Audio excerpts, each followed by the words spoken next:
Hello and welcome to the Being and Becoming podcast. Together, we are being honest in conversations about thoughts we're having and books we're reading in the hopes of becoming better, more able versions of our current selves.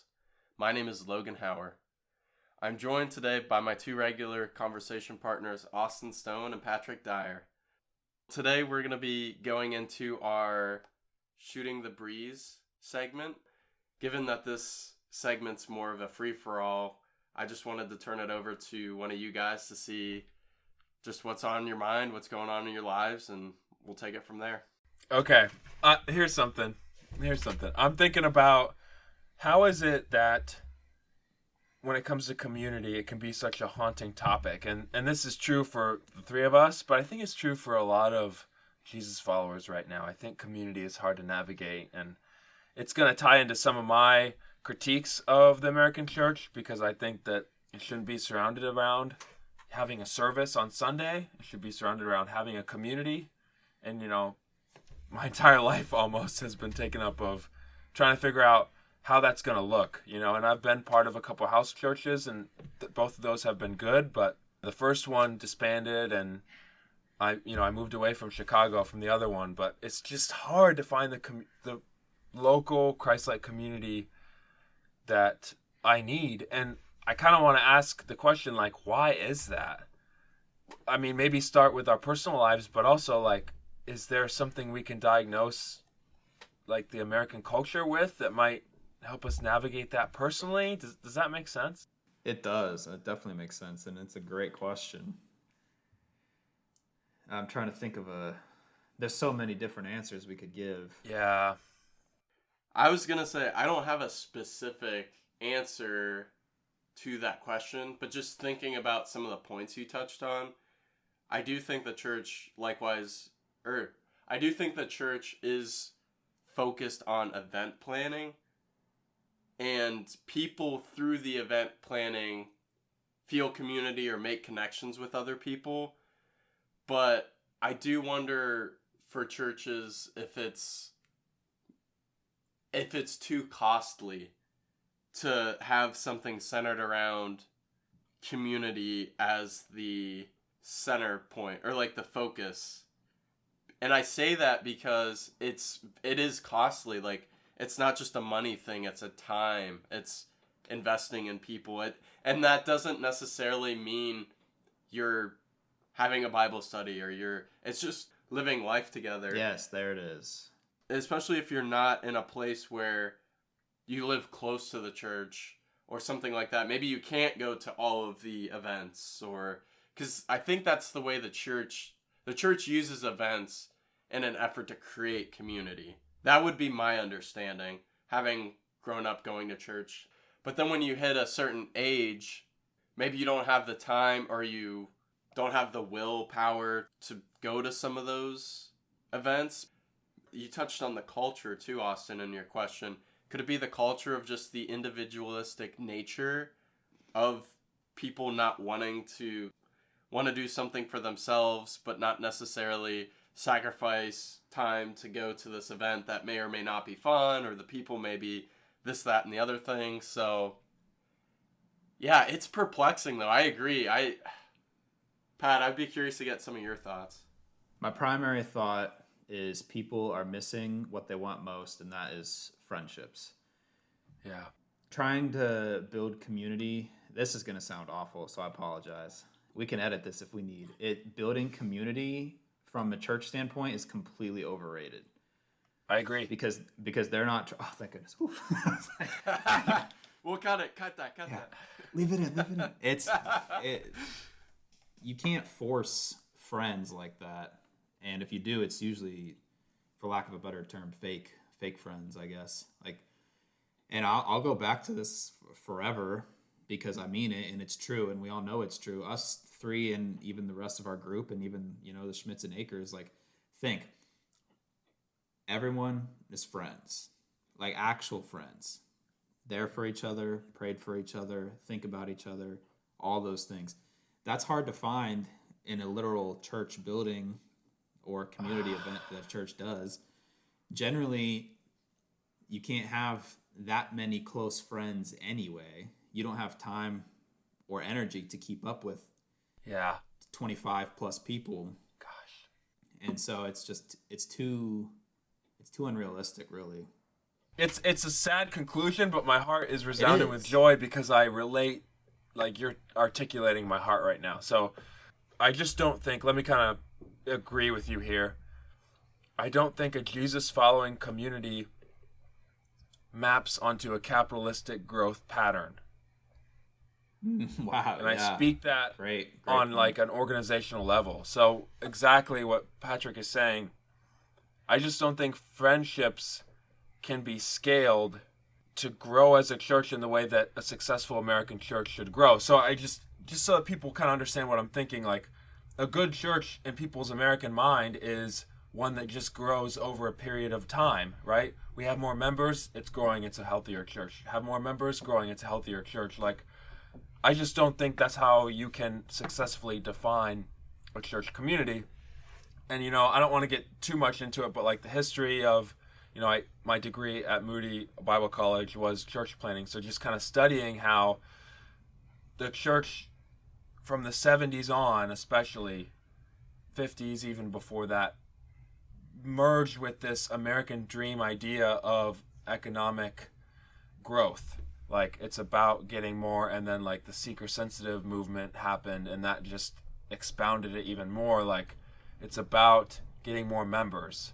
And Jesus wasn't about getting more members. He was about investing in 12 men. There happened to be other people around. There happened to be crowds, but many times he turned those away with his parables. So how dare we think we have a better idea for discipleship than Jesus? Why would we do that differently? So I thought that would be more concise, but I was all over the place there. Sorry, but those are some of my thoughts. So I'll speak on this too from the person with a business background out of the three of us. I also do not like the model of we're trying to grow, add people, we're doing this, that, and the other thing, because it's very easy to lose the sense of value or the purpose in what you're doing if the goal is to grow and to expand. And we've seen shows, podcasts, stories about churches that lose sight of themselves in this desire to grow. And I would say something that you did not touch on, but I think is relevant, is the age of the internet as well. It's so easy to amass a following and then have these followers support you as you're growing your quote-unquote brand. I just think all this stuff is over my head, for one, but I'm disinterested in it, I will say. Yeah. It's difficult to parse through all this stuff. There's a lot of pieces. There are. Yeah, can't figure it out in one day. So if I could ask a more pointed question, why is it so hard to enter a church community in your mid-20s? Ooh, I like that question. A new church community. So let's say you're listening and you've moved or whatever, or you're just in this position. You know, I guess I'm focusing the question for mid-20s just to kind of focus it more. But why is this? Because I relate to that. I think it's hard. Why is it so hard to enter a new church community? I will say this: you are asking all the right questions. But given that I'm in this situation myself, I don't know if I have a great answer. Do you think so? Going back to the church being maybe run like a business and they're marketing the message towards younger kids or to parents, but missing this middle ground of the young adult or early parents? I don't know. Well, to answer, ask yourself, why haven't you done what Austin's asking? And that'll be a big part of your answer. And I'll do the same. Okay, that's a great point, Pat. For my own experience, it's difficult being vulnerable to people that you don't know super well. So putting yourself out there and then things not going right, or maybe they even do go right, but you're still unsure, and then you go to a different place, and then there's only so many different places you can be vulnerable and get rejected by to where you don't want to keep trying, I'd imagine. Yeah. Right? Specifically for me, I just don't want to be fake talked to.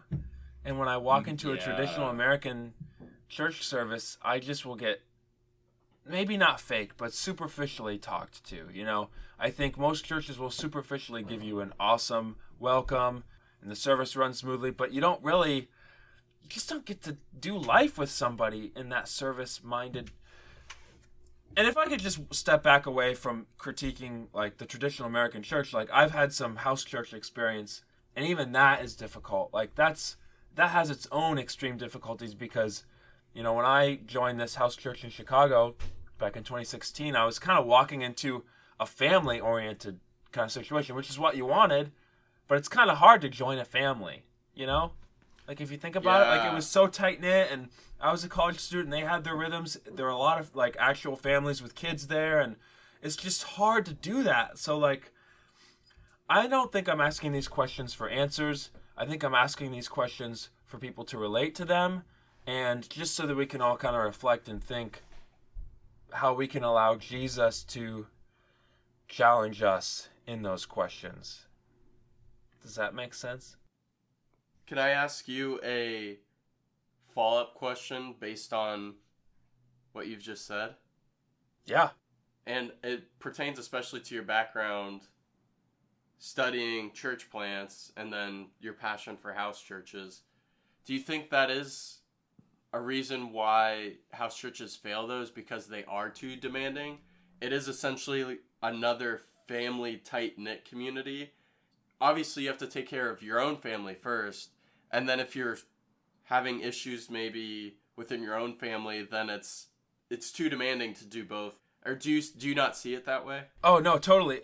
I think it has to do with, so here's a couple spheres. You talked about how house church can be too demanding. I also start to think about proximity. So like, how close are you to these church members? Like, are you in the same neighborhood? You know? I know some house churches in Chicago where they try to live in the same apartment complex, right? So like, just trying to share more things, I think I could even label that as a solution to that. But like, yeah, it's so demanding. Yeah, I'll stop there. I don't know. This would be a conversation I'd be interested in coming back to, maybe with, I don't know if a pastor or someone that could shed some expertise on it for us, even someone that could be a Future of Habit guest and maybe speak to this a little more. If I could just rope kind of Patrick's idea in here, just I think of friendship. Church shopping turned into asking Jesus to give us Jesus following friendships. I think that would help. How can I seek more Jesus-centered friendships instead of shopping for a church, a service-oriented church?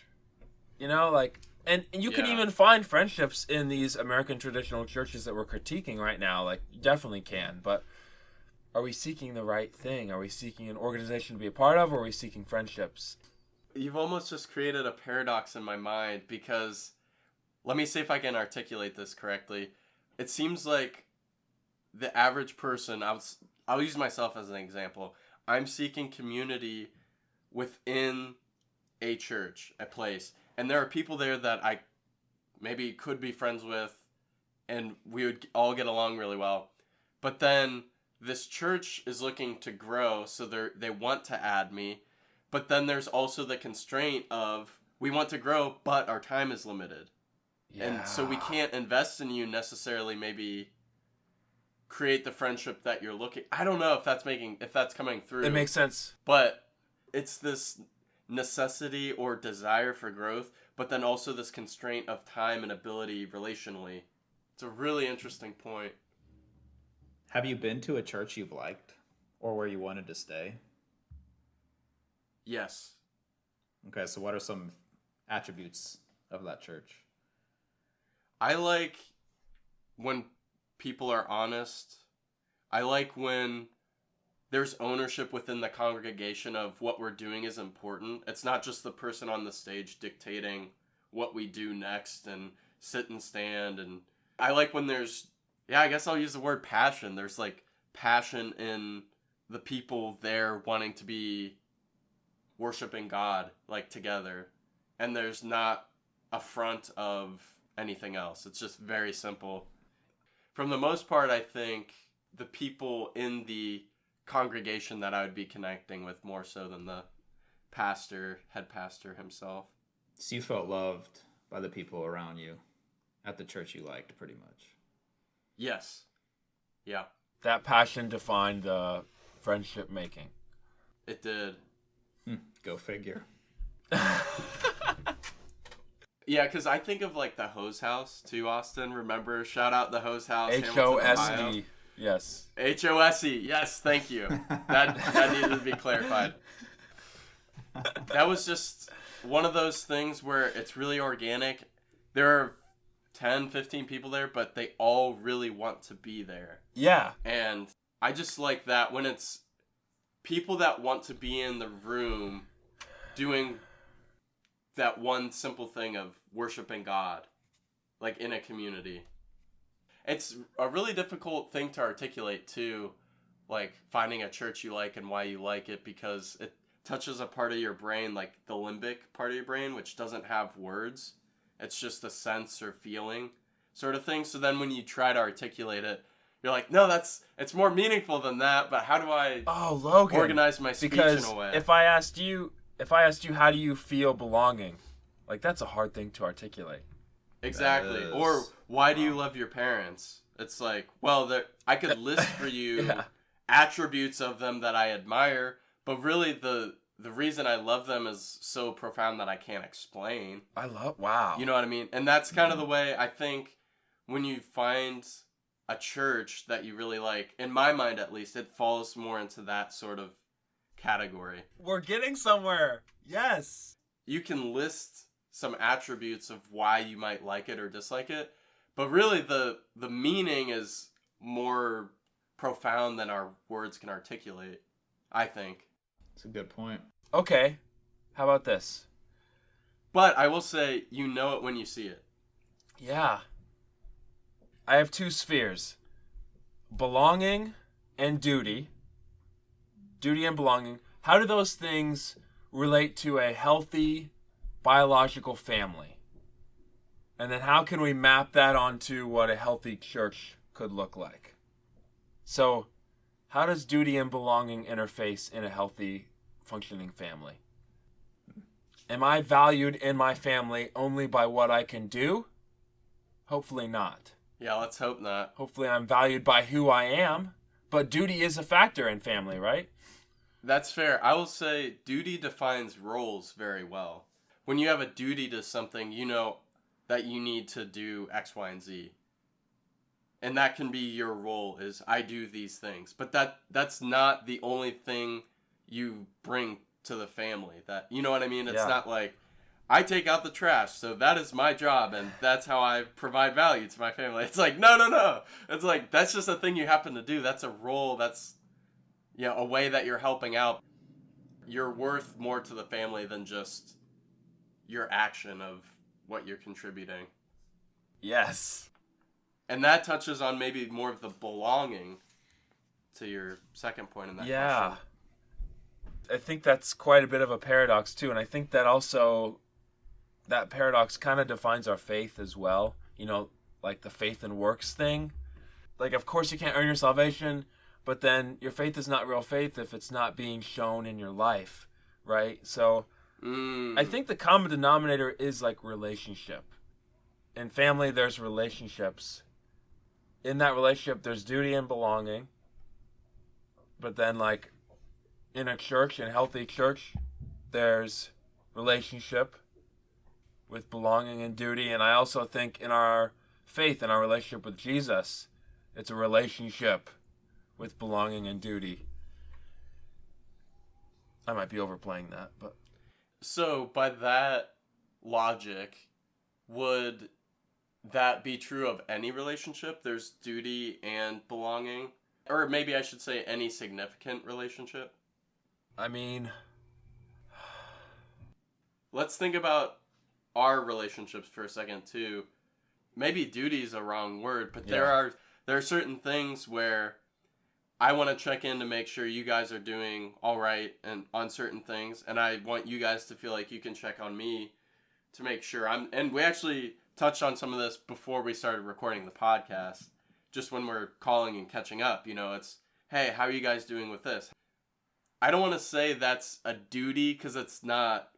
There's no one forcibly making us, or it's not like someone's twisting our arm to be polite to each other. But there is this. This is my friend. I love them, and I need to know how they're doing. So I need to ask about this topic, or so maybe it's the way we're framing it, or maybe there's a better way than the word duty to describe that relationship with close friends.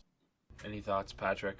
That's quite a few, but I don't know if I'd be able to contribute anything more to what you guys were saying, but I have a side question, a different question. Shoot.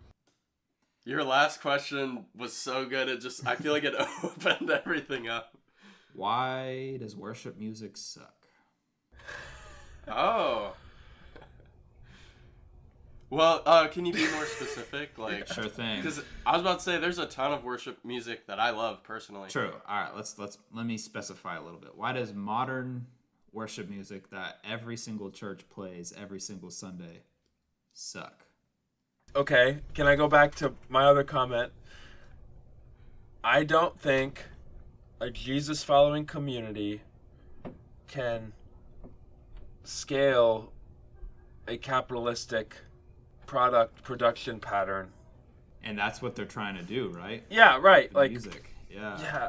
Of course it's not bad to record worship music and share it, but definitely it's very tied with this consumeristic, individualistic, capitalistic thing, right? Like, I would interject here because please. I don't think the people that do make those records and everything don't make hardly any money. Unless you're Hillsong or one of those. And even still, like, most of the people within Hillsong don't make much money. It's just a couple of the pastors at the top. So maybe you could argue that those 3 to 5 people are very greedy or something. But I think overall, music is universal. I don't think there's much you need to do to package that. I have been hearing more of this critique coming up recently, but as someone that does enjoy, I don't like a lot of the CCM, which I think we discussed about earlier, which I think falls in more line with what you guys are talking about. Yeah. It's the package just to sound like pop music, but it makes certain people feel better because it has a Christian label on it. And so then they're more likely to listen to that or let their kids listen to that because they're okay with the message. But I'll say for like Hillsong, one of the last albums I had was called People. I love that album. I think almost every song in that album is really good. And so, like, are they doing it just to make money? I think that would be a cynical way of looking at it. Yeah. There's probably a component to that, though, to what they're doing. They want to make a living. But I have trouble when we're going down to the intention of why someone is doing something. I have trouble weeding that out. Yeah. There are clear examples of wrongdoing, which we should address and not maybe support them depending on the situation. To explain myself better, there was an example of someone that had written a song about them beating cancer. And then it turns out they had never had cancer. They just wanted a really good story so that one of the big Christian labels would pick them up to release the song. Oh, wow. And when that happened, everybody obviously was like, oh, wow, this is very manipulative. We're not going to support this artist and their work. Which I likewise would probably fall in a similar agreement with that. But if you're someone writing worship music for your church, and then another couple churches or the nation as a whole really likes the song, relates to the song, I don't see the harm in that. Because, again, some of music is just universal. Yeah. Like, you can write something about yourself or your situation that applies to hundreds of thousands of other people. And I think that's true across all of music. Yeah. So the reason I asked what I asked is because if you look at what it is, you can define it by just being so mediocre. Lyrically, mediocre. The actual music, notes, chord progressions, everything, harmonies, melody, mediocre. It's just an addiction to not having to put much effort in, which is just another way the church is these days. And it's really interesting. The reason I feel strongly about this is because my dad used to be one of the people that helped prepare the band for music on Sundays. Okay. And when he stopped, it just slowly started trailing down. And it's because he would try to learn from the pastor what the topic was going to be, and maybe have a song or two to help facilitate that topic. Or he would also not try to bore people to sleep.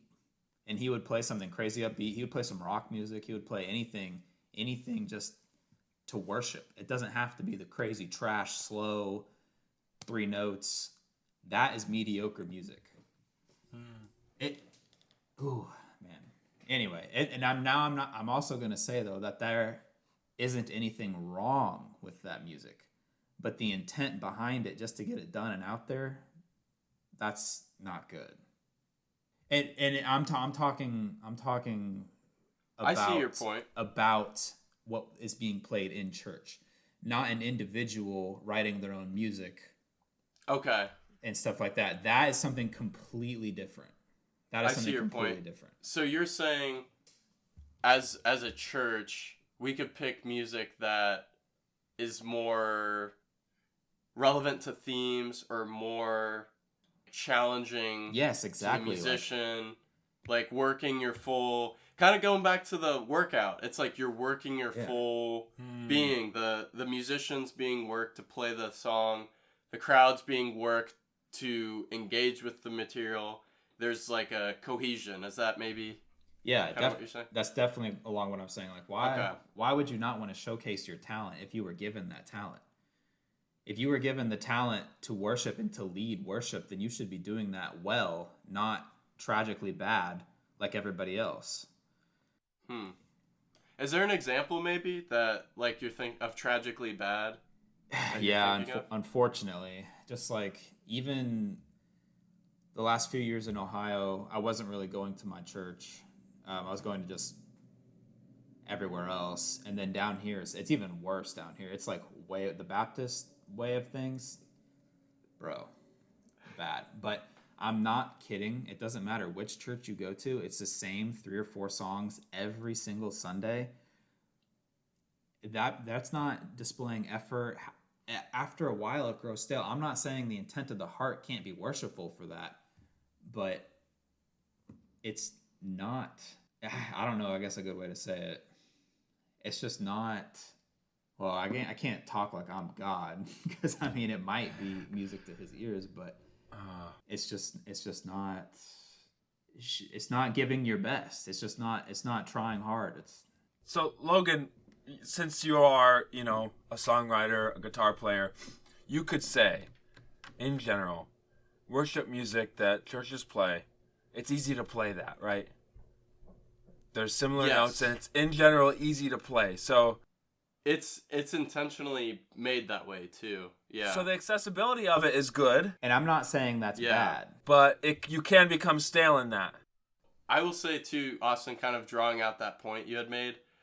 And for the listener, because they might not know this, but I played predominantly electric guitar or electric lead guitar. I wasn't someone with an acoustic guitar singing, leading, or piano leading. So I would be more complimentary to what the band was doing, helping fill out the sound. So even in that, to Pat's point, I'm not playing the craziest scales or solos, whatever. Sometimes you would kind of get to stretch your legs a bit and play something, and there are still things that are challenging within worship music, but it's always low in the mix too. So if I'm playing little something on a second verse that's actually, this is kind of a difficult riff, I'm way low in the mix. Or if I think it sounds cool, it's like obviously not the thing that's like standing out. But that teaches you really good lessons about music. I don't need to, like, one of the best lessons I learned was I don't need to play all the time in a song. Sometimes I can step back and appreciate what's happening around me. That's a profound lesson, because especially for young musicians, they just want to play on everything. And you don't have to sometimes. But there are other things too. It can help you appreciate what the drummer's doing. Because maybe the drummer is like doing something cool and you're like, wow, I can appreciate that. Or the bass player is just like, I mean, bass players in worship music aren't probably doing a whole lot, but I felt like when I played in those kind of bands, you get to appreciate the whole thing. The melody. Oh, that's a crazy melody right here. You start breaking it down, because when you're in the band playing the music, sure, it might be simple, but you need to work in a group and a team. And you can understand the complexity of what all the other people are going through, and you can appreciate how small the thing is that you're doing, even though it's still important. But there's some kind of like band dynamics you can learn that are really great. And I think even to this day, a lot of musicians grow up in the church because it's a great place to learn great music and songs, and then they might go off and do obviously other music later, but I think it's a great foundation. But yeah, I'm also not as critical. I know there's a lot of people that are critical on like Hillsong or Bethel and those kind of groups, but even though it's 4 chords, that's most music, unless you're jazz or classical, or like that's just most music anyways. But like I was saying, just the 3 or 4 chords, it doesn't inherently make it bad. The intent behind it is what makes it bad. What's the intent? The intent just to get it out there and just to have something. Going through the motions. Yes, exactly. So for example, like Logan, I know the music you make, you are not making and writing music like that. Because you've played stuff for us and it's been pretty and beautiful and thought-provoking, and you're telling a story. That is not at all what I'm talking about. There's a clear, direct intent with the music played in most churches right now that is not switched up, that is not changed. Not necessarily that it even needs to be, but you can see it is just so stale, which makes it mediocre. And that, since they haven't changed from that, that's what I'm calling an addiction to mediocrity. Because it's so easy to stay like that. Is it maybe more of like a one-trick pony? They found one thing that works and just keep doing it? Could be, yeah. Very well could be. And that's what I'm saying. That's why, to me, modern church Christian music, worship music sucks. It's not because it's necessarily bad music. It's because of this intent. And I like just the phrase Austin said. That's perfect. It's just going through the motions. Because I can name tons of songs that are how I just described that I love, but I know what they're trying. I know what's going on with it. Yeah, you don't like to feel like someone's pandering to you. That's not a good feeling. Right. Someone's just trying to invoke your imagination or emotion just to get a response. Is that aligned kind of with what you're saying as well? Yeah, somewhat. Yeah. Okay. And I understand me saying that's provocative and harsh, but I want it to be because it's not good. It could be better. Yeah, to your point, it could be better. And there's fan favorites. Like if you know your church enjoys a particular song, keep with it. That's not bad. I will say I've not done much worship leading, but I have a lot of empathy for them because picking the music for the congregation is one of the most difficult things, like in the church, because everyone has an opinion on it. And so when you do find something that hits, you're like, I want to play something like this because they like that, so they will. And I can see how that would escalate you down into this hole of just making and choosing songs that follow a similar mold. It sounds so much to me like a consumeristic board meeting of a business. It does, doesn't it? Like as far as like choosing music, maybe? Is that yeah, like, I don't know. Like the early church, was this a problem for the early church? Like the disciples, like I mean, maybe they argued about church selections, but I don't know. So I wonder, with the Jewish Christian mixing, I bet there was actually a lot of contention, but it wasn't over music. But I could see there being a lot of like tradition, like what are we gonna have in a service or or maybe they didn't even have services. To your point, maybe it's just like they're all living together and community, and yeah, I don't know. It's really fascinating to think about. It's hard to put a finger on it for sure, because I mean, there's so many variables in this situation. But again, the reason I'm saying just what I'm saying is because you can clearly see the effort's not there. Now, granted, it may not even be there from myself, so I'm willing to point the finger at myself. But I mean, I do like your point though, Pat, because I'm always open to the idea of it could be better, but I just think defining what that looks like. Like, is there an artist you think that does it really well? What could be better is you just trying your best, just simply giving the first of your fruits. And we can draw this back to Cain and Abel very easily, just in this worship sense. And that's what you're supposed to do. But what were you saying about a particular artist? I didn't mean to cut you off. What were you saying? Yeah, no, you're fine. I was thinking like, because in my mind, King's Kaleidoscope is a group that is always very on target with their message or the theme or something out of scripture, but then the music arrangement's crazy. I mean, depending on some songs are crazier than others, obviously. Creative, you should say. Very creative. Yeah, thank you, Austin. That's a better word.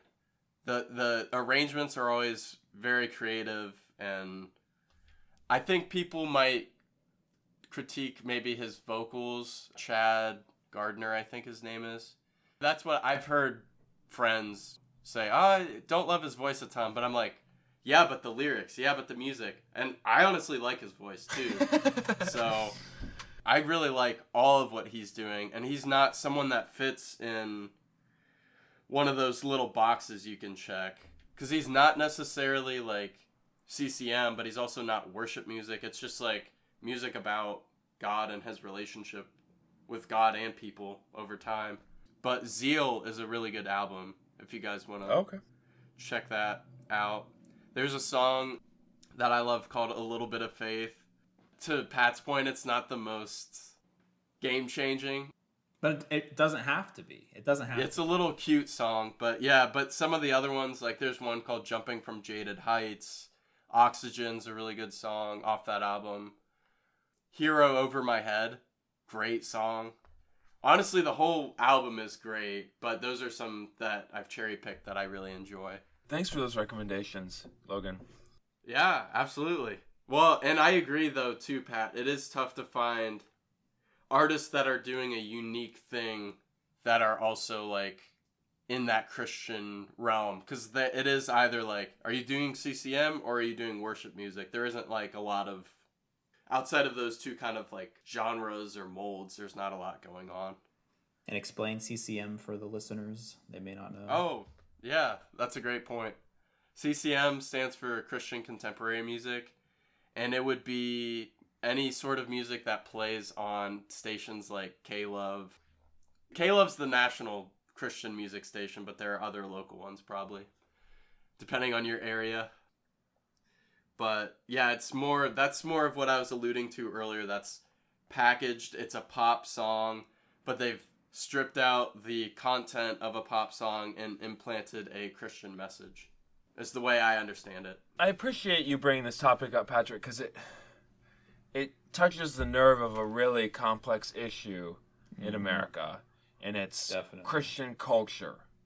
What are we to make of Christian culture? And there are these perspectives. Some pastors think that we're supposed to be winning a culture war. Like, yeah, you're right. Like, I'm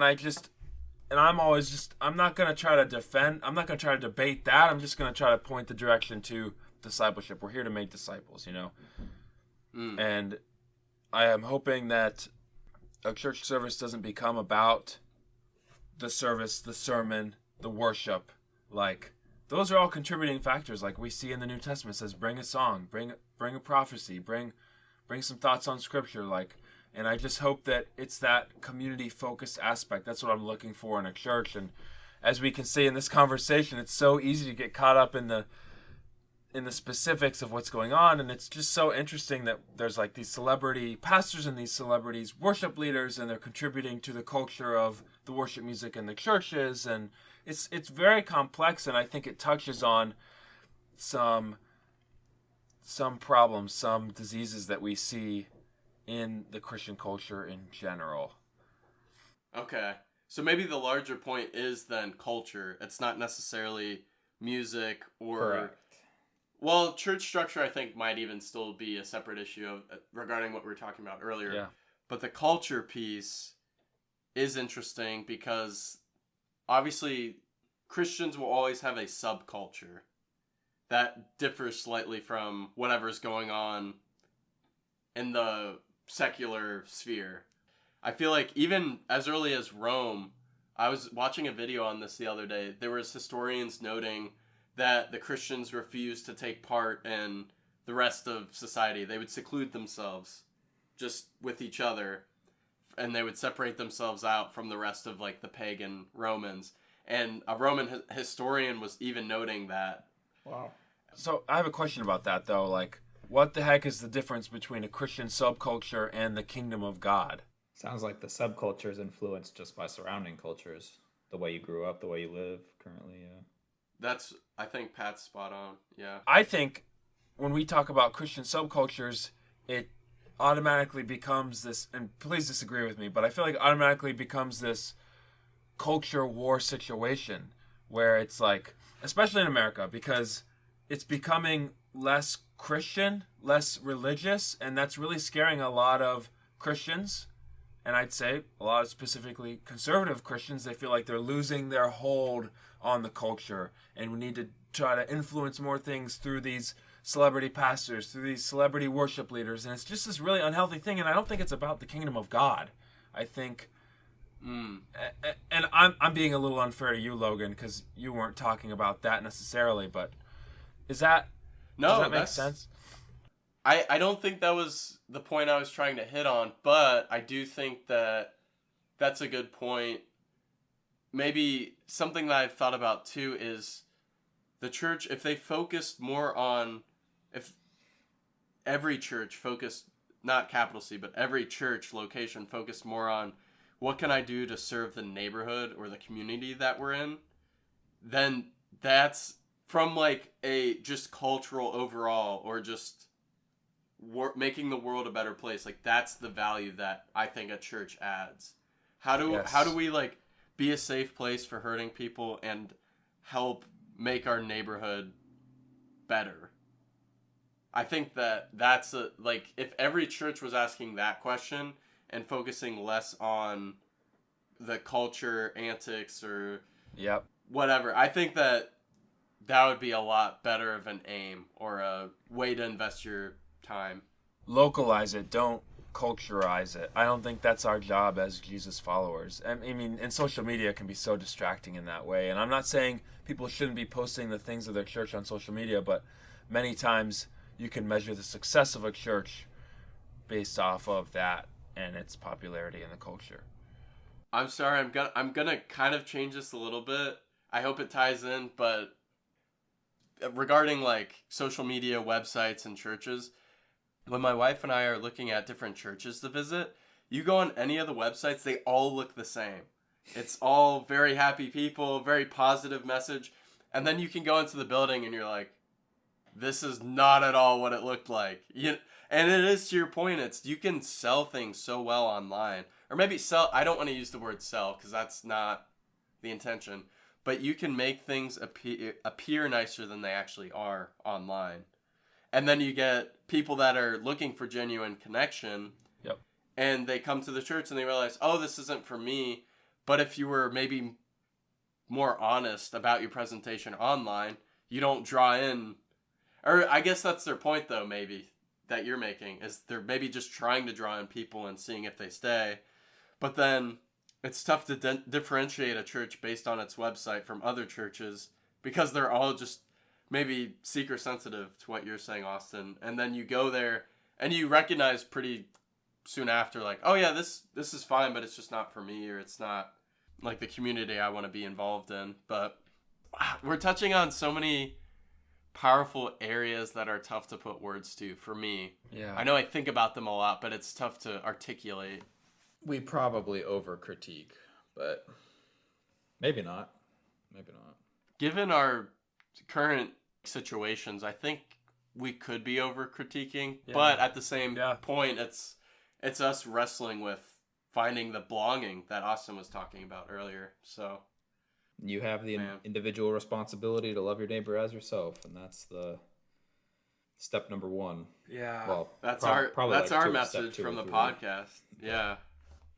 I think if people could get one thing out of this episode or our podcast in general, it would be that, Patrick, to just love your neighbor. Thank you for tuning in to our Shooting the Breeze conversation.